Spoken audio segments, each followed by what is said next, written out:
Hello friends, मैं engineer Dinesh. दोस्तों, आज की जो चर्चा है वो दो विषयों पे है। एक तो इस सर्दी के मौसम में हमारे वस्त्र कैसे हों। दूसरा विषय है क्रिटिकल मास पे हम चर्चा करेंगे। देखिए, इस चैनल का जो उद्देश्य है, मुख्य उद्देश्य, वो रोजगार सृजन है। तो ये जो मेरी बातें होती हैं, जो आइडियाज़ मैं देता हूँ, इससे कहीं न कहीं कोई बिजनेस जनरेट होता हुआ दिखता है, कोई नया प्रोडक्ट जन्म होता हुआ दिखता है। तो परिधान के बारे में बात करते हैं। दोस्तों, हमारे यहाँ टेम्परेचर इतने एक्सट्रीम नहीं होते हमारे देश में। ऑलमोस्ट बहुत अच्छा वेदर होता है, और ऐसा वेदर अगर वेस्टर्न कंट्री वालों को मिल जाए तो they can do much better than what they are doing.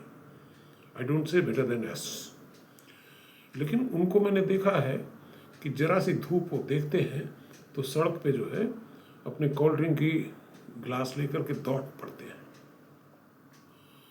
लेकिन हम लोग लकी हैं कि हम लोगों को बेहतर टेम्परेचर है।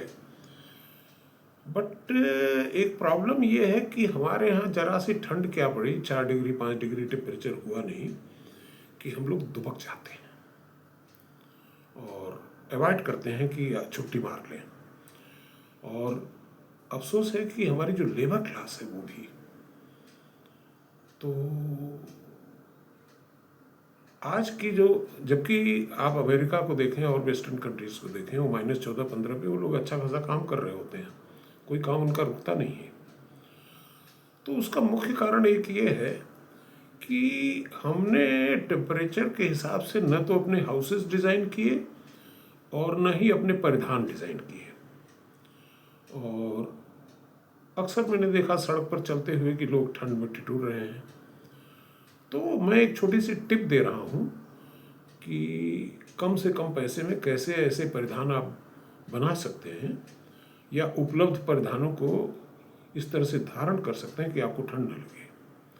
दोस्तों, एक नेताजी हुआ करते थे, जॉर्ज फर्नांडिस। तो उनकी एक आदत थी कि वो बहुत ही देसी परिधान ही धारण करते थे, खासतौर से कुर्ता। और जाड़े के मौसम में वो कुर्ते के ऊपर कुर्ता पहन लेते थे। कोट पहने हुए बहुत कम मैंने उनको देखा है। दोस्तों, इसका फंडा मैं आपको बताऊं कि ये जो हीट ट्रांसफ़र होती है, इसमें एक फैक्टर होता है के वैल्यू, यानी कि coefficient of heat transfer, thermal conductivity भी कहते हैं इसको। तो जिस चीज़ की थर्मल कंडक्टिविटी जितनी कम होगी, उसमें से हीट उतनी कम निकलेगी, कम ट्रांसफ़र होगी। तो जैसे उदाहरण के तौर पे हम कॉटन का कपड़ा पहनते हैं, वुलन पहनते हैं हीट रोकने के लिए या ठंड रोकने के लिए। ठंड रोकने का मतलब कि शरीर की गर्मी बाहर न जाए। हीट ट्रांसफ़र, चूँकि शरीर का टेम्परेचर बाहर के टेम्परेचर से ज़्यादा है, तो टेम्परेचर तो ट्रांसफ़र शरीर से होगा। शरीर ठंडा होगा तो हमको ठंड लगेगी। तो इसलिए हम लोग इंसुलेटिंग मटेरियल से बने हुए वस्त्र धारण करते हैं, जैसे कॉटन हो गया, वुल हो गया। इन सब से गर्मी कम बाहर निकल पाती है, यानी कि घर के अपने बॉडी में सस्टेन रहती है, इसलिए ठंड कम लगती है। लेकिन आपको ये जान के आश्चर्य होगा कि एयर भी एक इंसुलेटिंग मटेरियल है और उसकी थर्मल कंडक्टिविटी वुल से और कॉटन से भी कम है। अगर वुल और कॉटन 0.04 है तो एयर की 0.025 है, बशर्ते कि वो एयर चलायमान न हो। तो जब हम दो कपड़े पहनते हैं तो उन कपड़ों के बीच में जो इंट्रैप्ड एयर रहती है, जो ऑलमोस्ट स्टिल रहती है, तो वो भी एक इंसुलेशन की तरह से काम करती है। इस प्रकार अगर आप एक कपड़ा पहने, जैसे एक बंडी पहन लें, उसके ऊपर एक कुर्ता या शर्ट, उसके ऊपर दूसरी शर्ट और उसके ऊपर एक जो है स्वेटर पहन लें, तो अपने आप हीट ट्रांसफ़र कम हो जाएगा। यानी कि शरीर के अंदर की गर्मी शरीर में ही बची रहेगी, क्योंकि इंसुलेशन इम्प्रूव कर जाएगा, एयर वाला इंसुलेशन भी काम कर जाएगा। इसी कॉन्सेप्ट को जो हमारे लेह लद्दाख के जो जैकेट्स डिज़ाइन होते हैं वहाँ के लिए, ख़ासतौर से आर्मी के लिए, तो एयर बबल्स और इस तरह की चीज़ों का इस्तेमाल किया जाता है कि जिससे उनको ठंड न लगे। तो इस कॉन्सेप्ट के आधार पर हमारे इंजीनियर्स, ख़ासतौर से जो इस इंडस्ट्री से रिलेटेड हैं, उनको इस पे काम करना चाहिए कि कम पैसे में, कम लागत में कैसे हम ऐसे परिधान, ऐसे जैकेट्स डेवलप कर सकें कि लोगों को ठंड न लगे। अब आइए दूसरी बात कर लेते हैं, that is about critical mass. दोस्तों, क्रिटिकल मास बेसिकली तो एक फिजिक्स का शब्द है। जब ये फिशन की जो प्रक्रिया होती है उसमें वो कम से कम मास फिशनेबल मटेरियल का, जिसमें कि चेन रिएक्शन चालू हो जाए, फिशन चालू हो जाए, बंद ना हो, कम से कम क्रिटिकल मास इतना होना चाहिए। अगर उससे कम हुआ तो रिएक्शन चालू नहीं होगा, चेन रिएक्शन, और उससे ज़्यादा हुआ तो कोई बात नहीं, तब तो चलता रहेगा। दोस्तों, ये जो क्रिटिकल मास है, now it has been adopted by the industry and business. कोई भी बिजनेस या इंडस्ट्री को क्रिटिकल मास अटेन करने का मतलब ये होता है कि उसकी इनकम इतनी हो रही है कि उसके खर्चे हो जा रहे हैं, कुछ प्रॉफिट भी जनरेट हो रहा है विदाउट एनी एक्सटर्नल हेल्प। तो ये जानना बड़ा ज़रूरी है कि क्रिटिकल मास बिजनेस में, इंडस्ट्री में कैसे अटेन होता है। दोस्तों, हमारे देश में देखिए, क्रिटिकल मास अगर इंडस्ट्री ने अटेन किया, उस लेवल पे पहुंच गई कि उसके खर्चे अपने आप मीट आउट हो रहे हैं, और डेप्ट में वो तभी जा रहा है कोई नई इंडस्ट्री लगाने के लिए। अपनी जो इंस्टॉल कैपेसिटी है, उसकी जितने भी प्लांट मशीनरी है, जितनी भी इंडस्ट्रीज हैं, बिजनेसेस हैं, वो अपने खर्चे निकाल रहे हैं, कर्मचारियों को सैलरी दे रहे हैं। At the same time they are providing cheaper cost goods. तो मैं यहाँ पे थोड़ा सा तुलना करना चाहूँगा कि हमारी जो पुराने उद्योगपति थे, जैसे टाटाज, बिरला, हीरो। टाटाज ने जैसे स्टील, टाटा ने तो ऐसे हर चीज़ पकड़ लिया, लेकिन स्टील का उदाहरण लीजिए कि टाटा का स्टील आज सबसे ज़्यादा महंगा बिकता है क्वालिटी के नाम पर। यहाँ तक कि वो लोहा जो है किलो में नहीं बेचते, वो लेंथ में बेचते हैं, सरिया। और उनसे पूछिए तो इसका कोई सेटिस्फैक्ट्री जवाब नहीं दे पाते।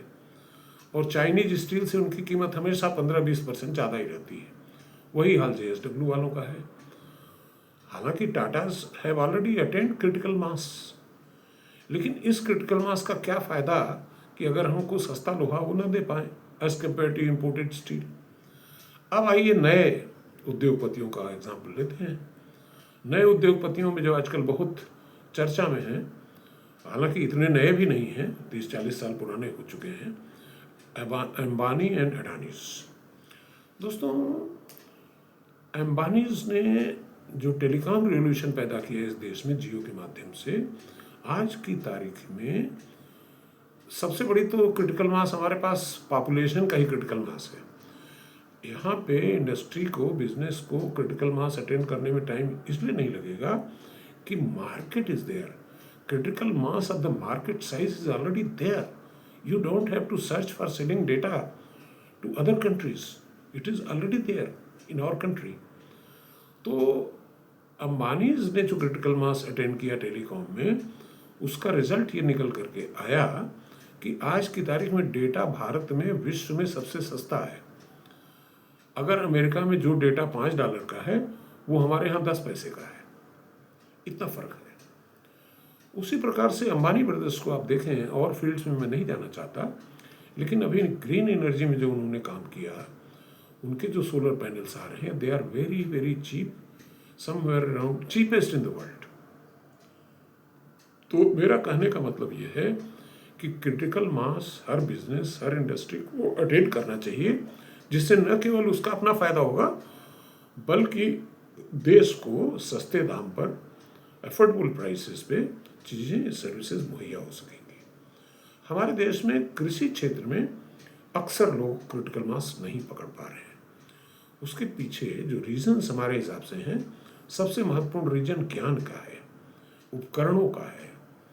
हमारे देश में उपकरण के नाम पे एक ट्रैक्टर भर है, जो छोटे फार्म मशीनरी होता है, वो हमारे पास नहीं है। जबकि पड़ोसी देश चाइना में जाइए, छोटे छोटे उपकरण उन्होंने बना रखे हैं। और अब जब AI आ रहा है, तो मैं तो ये कहूँगा AI, robotics and small farm equipment, farm machinery combined together should be given to the farm labor to make it attain critical mass. At so many units of critical mass will be there. जितने किसान हैं सबको critical mass दे दिया जाए, सबको इस लायक बना दिया जाए कि वो सेल्फ सस्टेनेबल चेन रिएक्शन उनका चलता रहे process without any external help. Of course शुरुआती दौर में इन्हें जो फाइनेंस चाहिए वो मिलेगा सरकार की तरफ से, लोन भी मिलेगा, बैंक देंगे, लेकिन ज्ञान और छोटे उपकरण और आर्टिफिशियल इंटेलिजेंस, रोबोटिक्स, इसका मिश्रण देना उनको बहुत ज़रूरी है. Thank you.